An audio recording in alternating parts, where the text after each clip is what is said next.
संख्या पद्धति प्रश्नावली 1.1 पहला प्रश्न है इसमें, क्या शून्य एक परिमेय संख्या है? क्या इसे आप p बटा q के रूप में लिख सकते हैं, जहाँ p व q पूर्णांक संख्या है। पूर्णांक संख्याएं जो होती है वो प्लस और माइनस धनात्मक और ऋणात्मक संख्याओं से मिलकर बनती है। -3 -2 ये चलती रहती है, प्लस की और माइनस की संख्या। तो ये p एक q जो शून्य है वो एक परिमेय संख्या है, क्योंकि इसको p बटा q रूप में लिखा जा सकता है। अगर 0/1 p का मान 0 लेकर और q का मान 1 लेकर p बटा q रूप में व्यक्त किया जा सकता है, और 0/-2 0/3 आदि इसके रूप में इसको लिखा जा सकता है। तो अतः यहाँ पर सिद्ध होता है कि 0 एक परिमेय संख्या है। यहाँ ध्यान रखना है कि परिमेय संख्या कब नहीं होगी, जब q का मान 0 ले लिया जाएगा। तो ये शर्त है कि q का मान 0 नहीं होना चाहिए। प्रश्न संख्या 2, 3 व 4 के मध्य 6 परिमेय संख्याएं ज्ञात कीजिए। 3 और 4 जो संख्याएं हैं उसको अपन क्या करते हैं, परिमेय संख्या में बदलते हैं, नीचे एक हर लगा देते हैं दोनों के मध्य। 3/1 4/1 लिखने पर यहाँ पर हर का मान 1 लिख दिया गया। अब अपने को 6 परिमेय संख्याएं ज्ञात करनी, क्योंकि 3 और 4 के बीच में कोई परिमेय संख्या नहीं है। इसको निकालने के लिए ध्यान रखना, 6 परिमेय संख्याएं निकालनी है तो 6 में 1 जोड़कर 7 से दोनों परिमेय संख्याओं को गुणा करते हैं और उनसे तुल्य परिमेय संख्याएं बनाते हैं। जैसे कि 3/1 है, उसको 7 से गुणा करा, 1 को भी 7 से गुणा किया, और इधर 4 को 7 से और 1 को भी 7 से, 21/7 आ गया, ये 28/7 आ गया। अब 21 और 28 के मध्य हम 22/7 23/7 24/7 25/7 26/7 इस प्रकार से इसके मध्य 6 परिमेय संख्याएं लिखी जा सकती है। प्रश्न संख्या 3 जो है वो सेम इसके समान ही है। इसमें 3/1 3 और 4 संख्याएं दी थी, इसमें 3/5 और 4/5।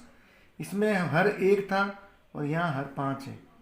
तो 5 हर है, हर समान है, तो समान करने की जरूरत नहीं है। 5 परिमेय संख्याएं निकालनी है, तरीका वही है।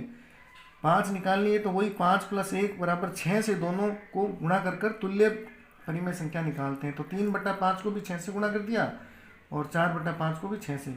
6 × 3 = 18/30 और ये हो गया 6 × 4 = 24 5 × 30 24/30। अब 18 के मध्य कौन सी परिमेय संख्या होगी, 19/30 20/30 21/30 22/30 23/30। इस प्रकार से परिमेय संख्याएं प्राप्त होगी।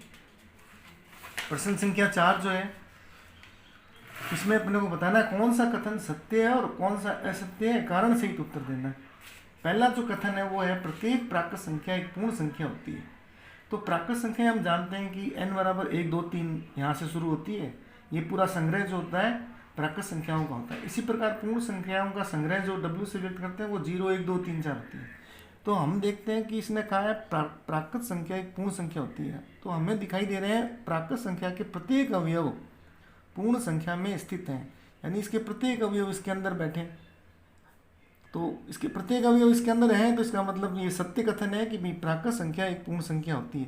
परंतु हम ये नहीं कह सकते कि सदैव पूर्ण संख्या जो प्राकृत संख्या है, क्योंकि इसका 0 अवयव प्राकृत संख्या के अंदर नहीं है। तो ये ध्यान रखना, प्राकृत संख्या पूर्ण संख्या है पर पूर्ण संख्या प्राकृत संख्या नहीं है।